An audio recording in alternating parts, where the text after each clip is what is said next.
The trials are going to come. The storms are going to come.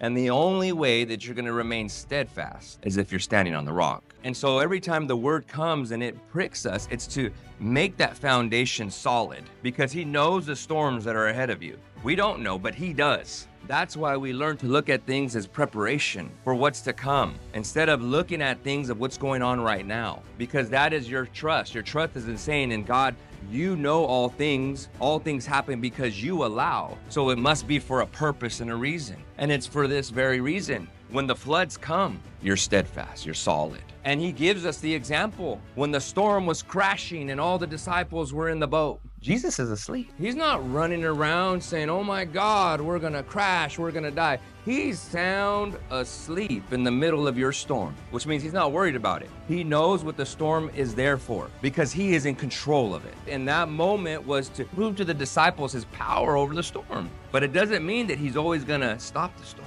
He did it at that moment to show his power. But if he was sleeping before it came, it was because it was meant to be there for a reason, to increase their faith, to know. Like what they should have did is said, well, if Jesus is sleeping, I'm sleeping. I'm gonna just lay down and sleep right next to him, because that means I know it's all gonna be good. Where does it start? How do we get to this place? We get there by doing what he says. It's really simple, but we make it very complicated. We try to fulfill our own joy, but even your own joy will not last. Your joy has to be the joy of the Lord. And that is the joy that lasts. That is the joy that can't be taken away. Nobody can take it away from you.